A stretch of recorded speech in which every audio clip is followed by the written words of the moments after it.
Hi, I'm Dennis Wilson. At Delta Dental, we're committed to educating the public, including the small business community, about the importance of oral health and its connection to overall well-being.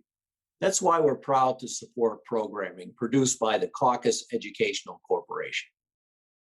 Funding for this edition of Think Tank with Steve Adubato has been provided by Delta Dental of New Jersey, NJM Insurance Group, PSE&G, TD Bank, Holy Name Medical Center, the New Jersey Economic Development Authority, the Turrell Fund, supporting Reimagine Childcare, Choose New Jersey, and by United Airlines.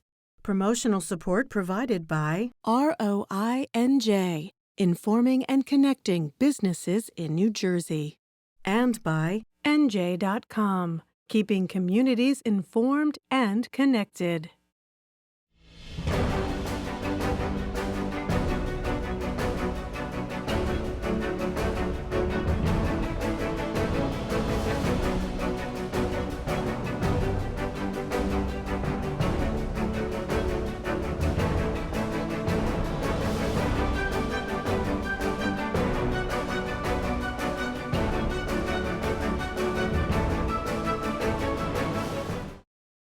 Hi, I'm Steve Adubato. Welcome again to a very special edition of Think Tank here on News 12 Plus. I'm joined by my co-anchor and executive producer, Nicole Swenarton. Nicole, we have a special guest introducing this very important panel discussion on small business today. Why don't you introduce our special guest? Yes, sure. We are so happy to be joined by Karen Hepp, the sales director of small group and individual programs at Delta Dental of New Jersey.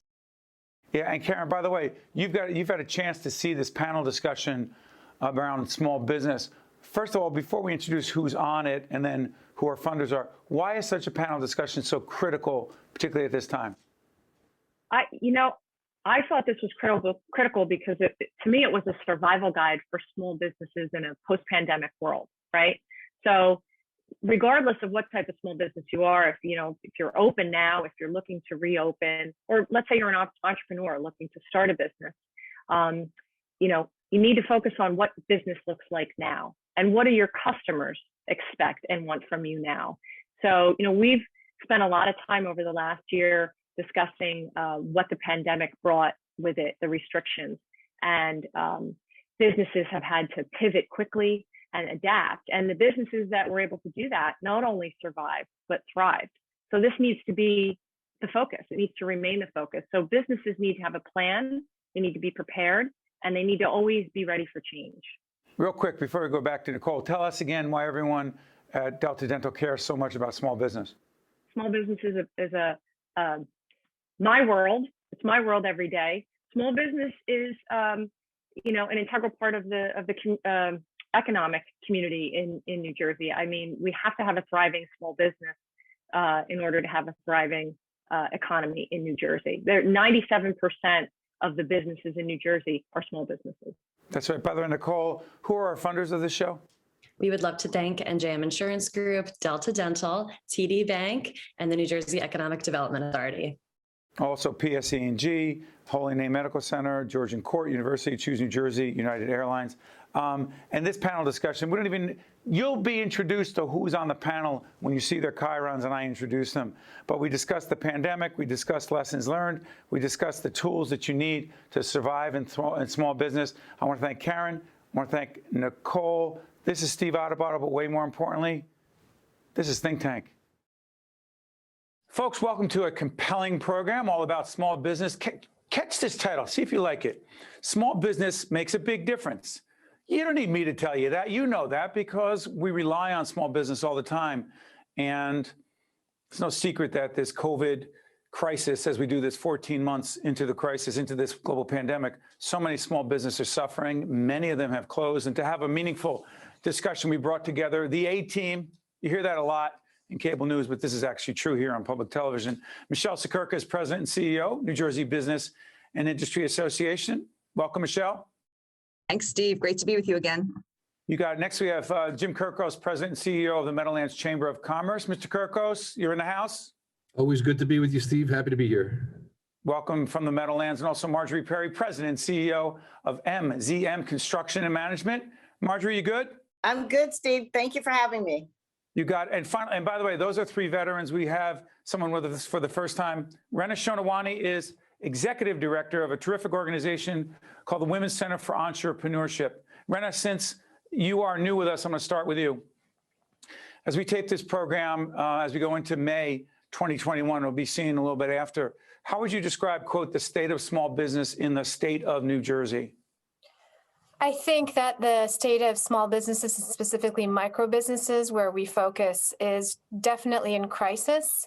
We have seen so many businesses close their doors completely, probably permanently.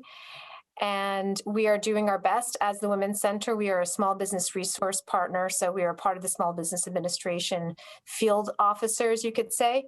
And so we help them all to do anything we can to keep their businesses open. So for example, applying for PPP, EIDL grants, pivoting their businesses, anything we can do. We are on the front line trying to help them, and they are definitely in crisis. Marjorie, let me ask you this. By the way, Marjorie and Jim are members of our board of trustees. Just want to welcome them on that level and acknowledge that. Marjorie, let me ask you something. Your colleague just talks about federal government help, you know, PPE, et cetera, et cetera. PPP, excuse me. How would you describe the level of support from the federal and then the state government to small businesses? Marjorie, and then I'll go all the way around. There's two answers to that. The first answer, if you were ready with banking relationships for PPP, you were able to kind of get through the process. By the way, disclosure, we did our not-for-profit, not a small business, but we were part of that. I just wanted to right. So those banking relationships mattered when this pandemic hit. That's for sure, no matter what your size was. This part 2 is that a lot of your smaller businesses weren't ready for any type of downturn that severe. So at the end of the day, they were scrambling, and in order to pivot, you have to have cash flow coming in when they're saying your business right now is not essential. So that was the antithesis of what happened. So now you have small businesses who are trying to backtrack and bring revenue on.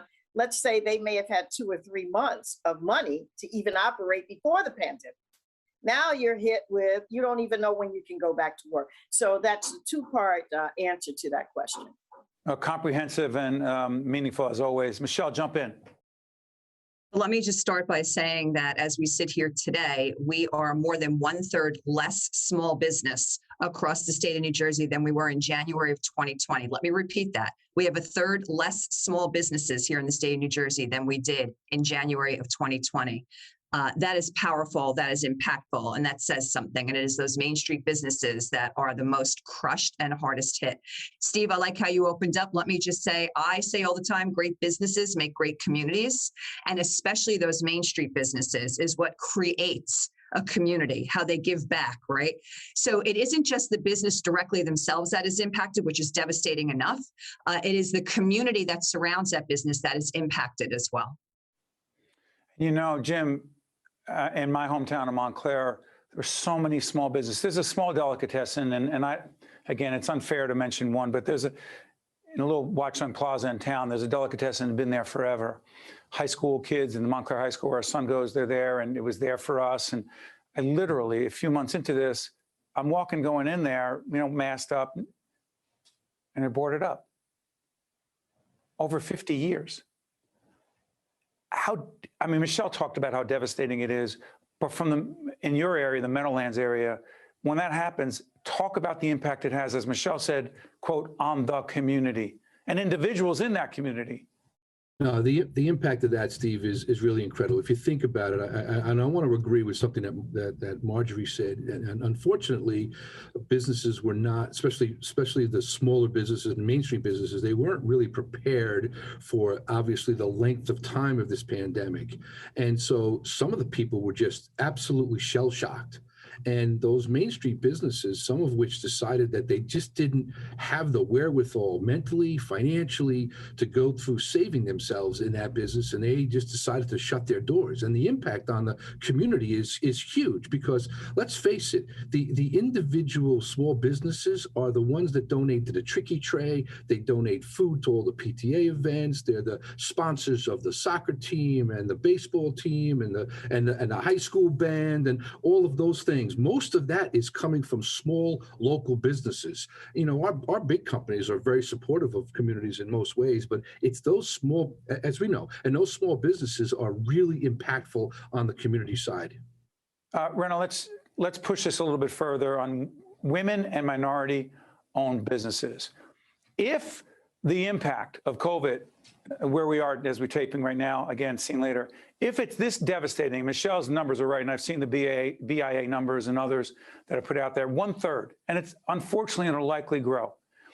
If it's that bad across the board, how much worse and or challenging is it, Marjorie, I'll come to you, for minority and women-owned businesses? Rana? So 41% of Black-owned businesses have been closed permanently. So absolutely, it is a higher percentage, and that is because they have less access to all the resources that other business owners have. And I think Marjorie hit the nail on the head in terms of being prepared for the pandemic, having those relationships with banks, having all your documents in order. A lot of that stuff was not available to minority-owned businesses. So yes, it has hit them really hard. And I also wanted to bring about the concept of micro entrepreneurs. So really the solopreneurs. Micro entrepreneurs. Micro entrepreneurs. So that is a term that is important to put a spotlight on, because when you say the word small, sometimes that means 50 employees and less and 7-8 figures for that business. Micro entrepreneurs typically is 10 employees and less. And a lot of them are just solopreneurs. It's just that army of one. And so those people are supporting just themselves and their families, and that has had an enormous impact as well. And we try to focus on all of those, the micro entrepreneurs, the solopreneurs, women, and minority-owned businesses.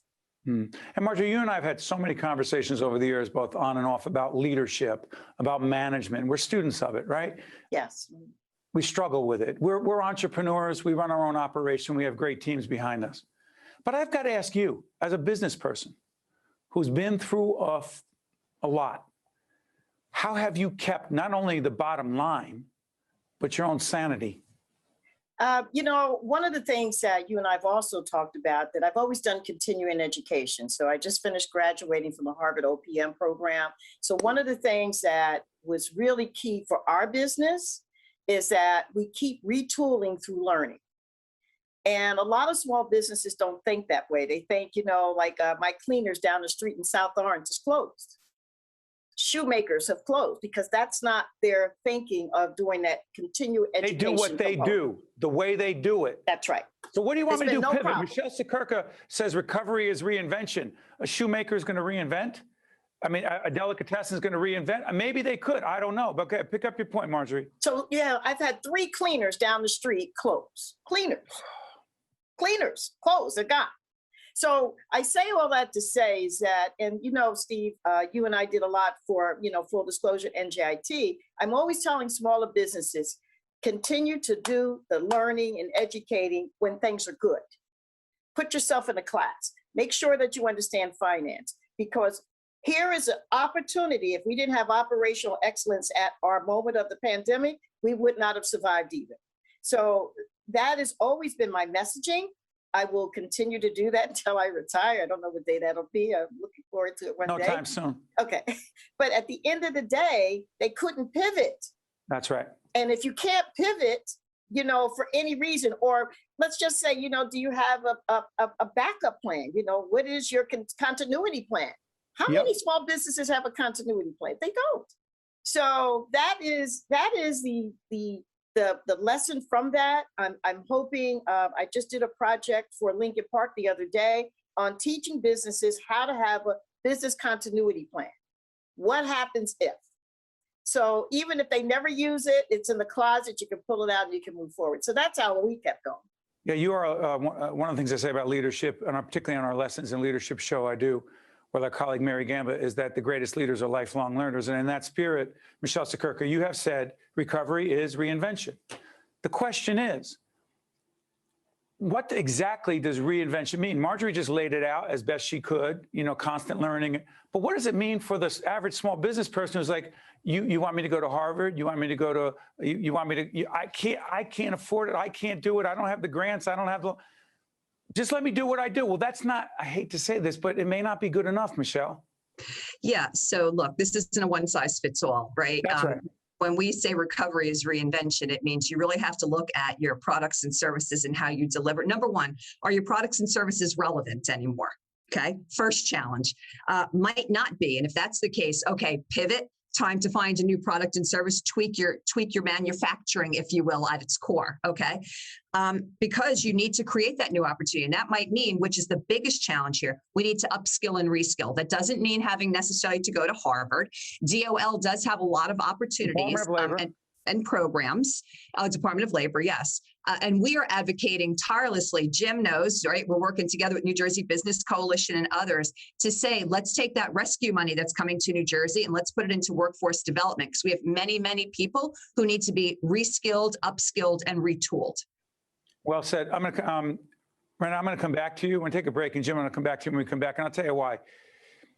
Let me just say this. This broadcast itself, and I've said this before, but it's really appropriate we say this now. Now, we're a nonprofit, but we're a very entrepreneurial nonprofit, as our trustees know.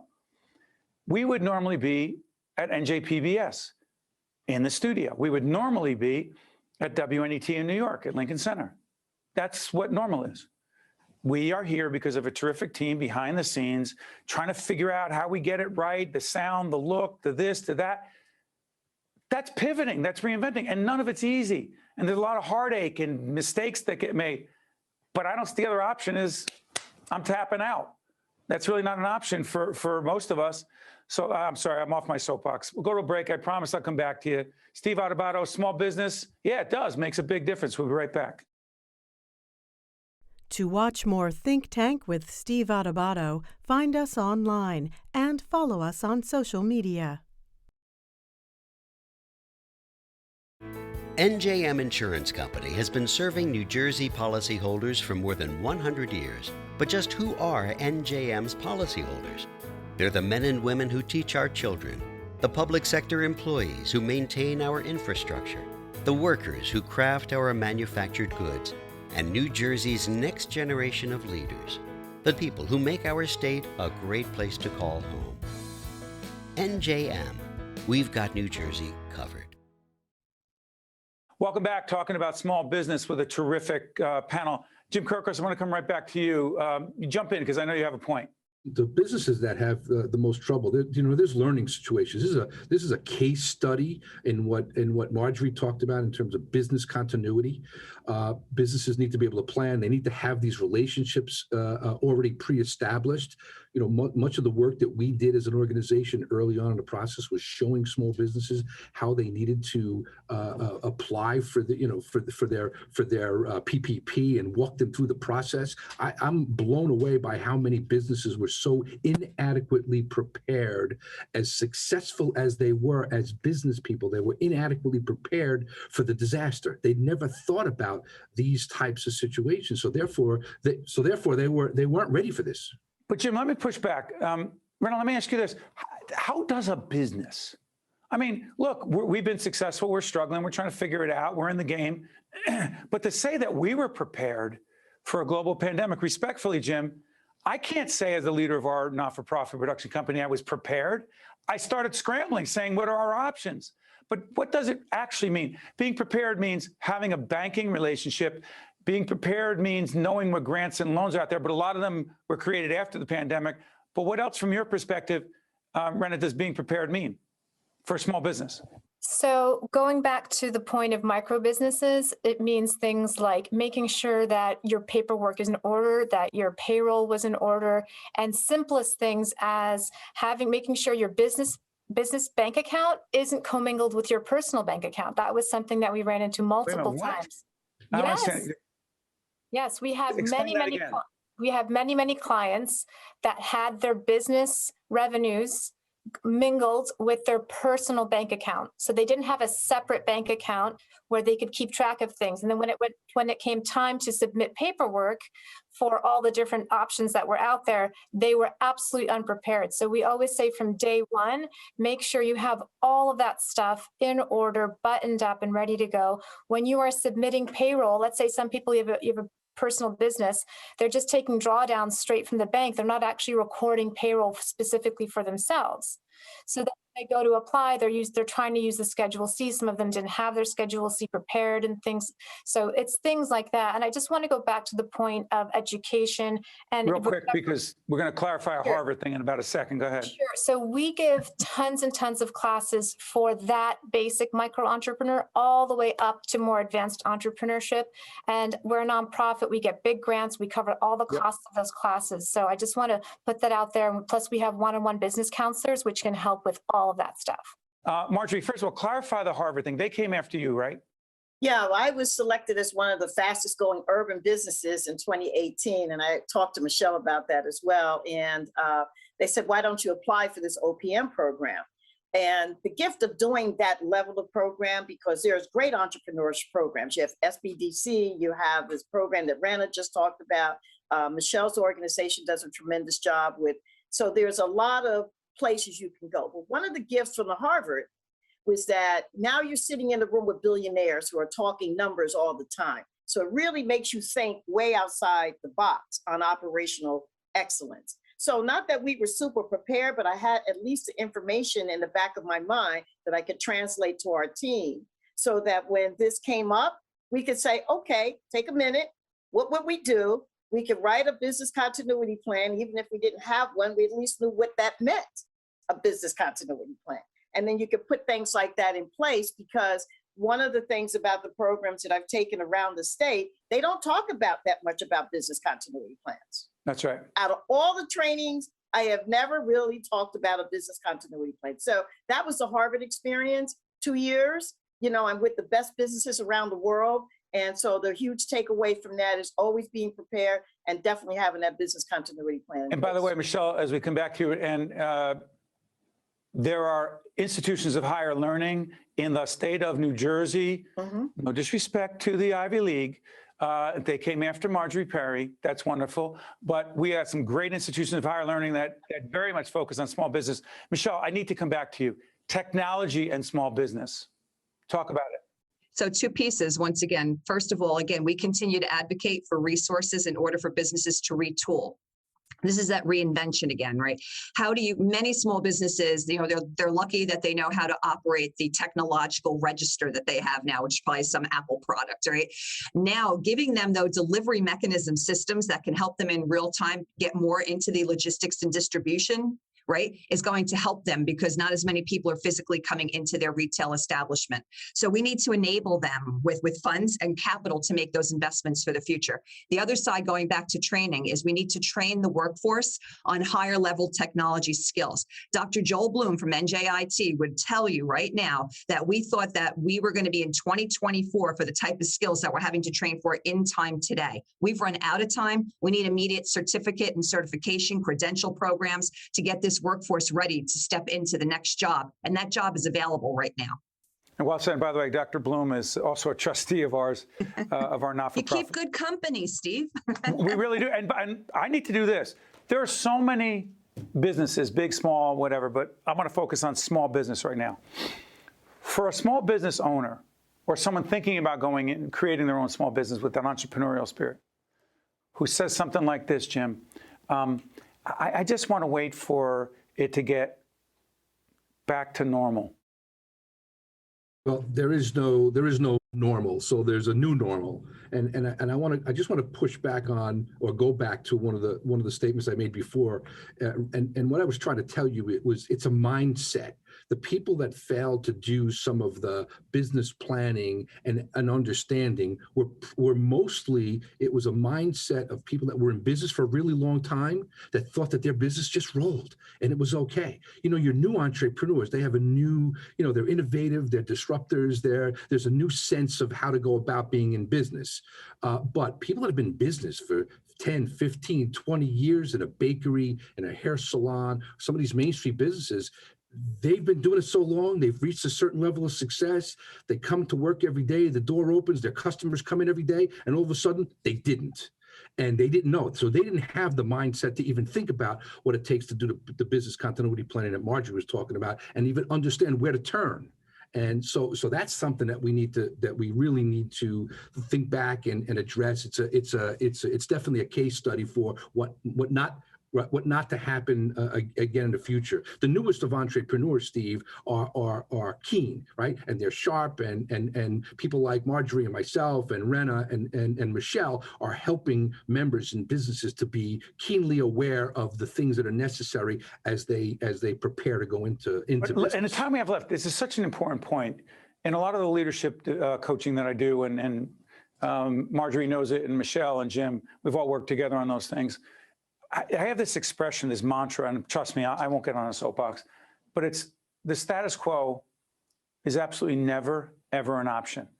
And a lot of people push back on that. And so what do you mean it's not an option? I'm really good at what I do. In fact, I'm the best in the marketplace at what I do. And that's what I want to do. I want to do it. I want to be the best this, the best that. And I respect and understand that. But the obvious problem, and COVID only bears it out, is what happens if you open up the door to the bakery or the shoemaker or the cleaner or the delicatessen and the world changes? But there's a point here. But you can't be render everything to everyone. So how the heck can you be really good at what you do, but accept that the status quo is never an option? You have to keep innovating. Rana, please. Very critical information, and to be able to continue to pivot and change, it's important to do thought partnering with other people. You can come to so many nonprofits all over the state that can help with that, including the Women's Center. And by the way, we help men as well.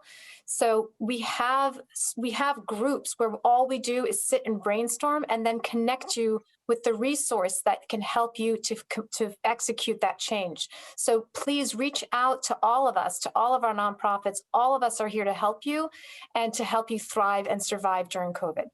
Marjorie, status quo, not an option.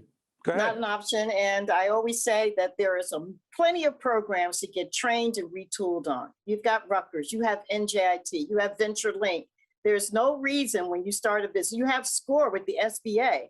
There's no reason, because we tell people all the time, listen, take these classes, but you can't take them to the water and they don't drink it. So they have to understand that we're in a loop of constant change, and therefore you have to continue to update your mindset. Michele, change is not an option, it's a must. Go.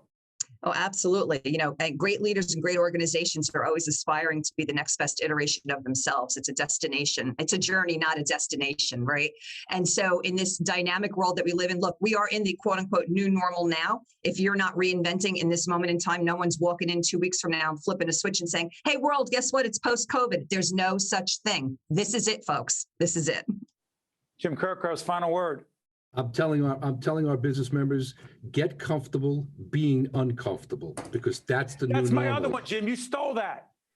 So being uncomfortable, go ahead. Being uncomfortable is going to get businesses to be sharp and to be thinking creative and be thinking about what this new normal is all about. You know, Jim Kirkos said it so well. No one likes hearing get comfortable with being uncomfortable. No one likes hearing the status quo, you love what you're doing, is not an option. But I will tell you, the other one that innovate or die. Sorry. I mean, I didn't make the rules. I just know what they are. And we struggle, by the way, finally on our end, we struggle all the time. And the only reason we get through it is because we have a great team pivoting and making mistakes and learning, and the same thing on my end. So to all of you, I want to thank you for adding so much to the conversation about small business that makes such a big difference. Thank you all. Thank you. Thank you, Bye. Steve. Take care now. Thanks, Steve. Be Thank well, you, everybody. Steve. Stay right there while I say goodbye. March, what do you have, another deal to make? I'm Steve Adubato. We'll see you next time while we watch Marjorie make a deal. We'll see you next time. Think Tank with Steve Adubato has been a production of the Caucus Educational Corporation. Funding has been provided by Delta Dental of New Jersey, NJM Insurance Group, PSC&G, TD Bank, Holy Name Medical Center, the New Jersey Economic Development Authority, the Turrell Fund, supporting Reimagine Childcare, Choose New Jersey, and by United Airlines. Promotional support provided by ROINJ and by NJ.com. NJM Insurance Company has been serving New Jersey policyholders for more than 100 years. But just who are NJM's policyholders? They're the men and women who teach our children, the public sector employees who maintain our infrastructure, the workers who craft our manufactured goods, and New Jersey's next generation of leaders, the people who make our state a great place to call home. NJM, we've got New Jersey covered.